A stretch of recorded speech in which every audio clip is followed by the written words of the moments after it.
జేసీ దివాకర్ రెడ్డి అనంతపురం జిల్లా తాడిపత్రి కింగ్. ఫ్యాక్షనిజానికి పెట్టింది పేరు జేసీ దివాకర్ రెడ్డి. ఆయన తమ్ముడు ప్రభాకర్ రెడ్డి కాంగ్రెస్ లో ఉంటూనే వైఎస్ రాజశేఖర్ రెడ్డికి వ్యతిరేక వర్గంగా ఎదిగిన జేసీ దివాకర్ రెడ్డి నిత్యం వివాదాలకు మారుపేరు. ఒకప్పుడు పరిటాల రవి మర్డర్ కేసులో కూడా పేరు ప్రముఖంగా వినిపించింది.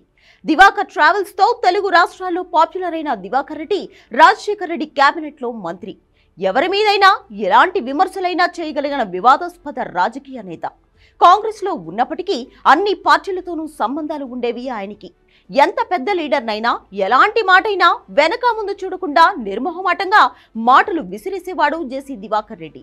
దివాకర్ రెడ్డి పెట్టుకునే వాచీలు, గాగుల్స్ పై ఒకప్పుడు పొలిటికల్ సర్కిల్స్ లో పెద్ద చర్చ జరిగేది. 50 ఏళ్ల పాటు తాడిపత్రిపై జేసీ కుటుంబం ఆధిపత్యం నడిచింది. రాష్ట్ర విభజన తర్వాత కాంగ్రెస్ పార్టీ అంతర్ధానం అయిపోవడంతో అప్పటి వరకు ప్రత్యర్థిగా ఉన్న టీడీపీలోకి మారిపోయారు జేసీ. అక్కడి నుంచి వైఎస్ జగన్తో జేసీ బ్రదర్స్ వివాదం తారస్థాయికి చేరుకుంది.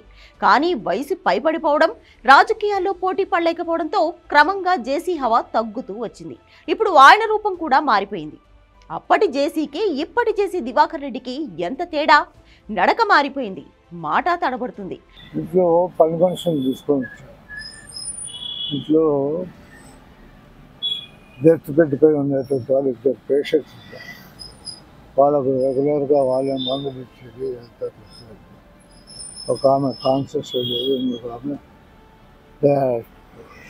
సో వాళ్ళ కోసం వాళ్ళని లేకపోతే వాళ్ళకు కష్టం. మనుషుల్ని గుర్తుపట్టడం లేదు, చెప్పిన మాట మళ్లీ గుర్తు ఉండడం లేదు. జేసీ సోదరుడు ప్రభాకర్ రెడ్డి ఇప్పుడు అక్కడ రాజకీయం నడిపిస్తున్నాడు. కానీ కొత్త తరంతో పోటీ పడలేకపోతున్నాడు. జేసీ కొడుకు పవన్ రెడ్డి, ప్రభాకర్ రెడ్డి కొడుకు అస్మిత్ రెడ్డికి ప్రస్తుత రాజకీయాల్లో ఉన్న తండ్రుల్లాగా జిల్లాని మొత్తం కంట్రోల్లో పెట్టుకునే శక్తి మాత్రం వాళ్ళకి లేదు.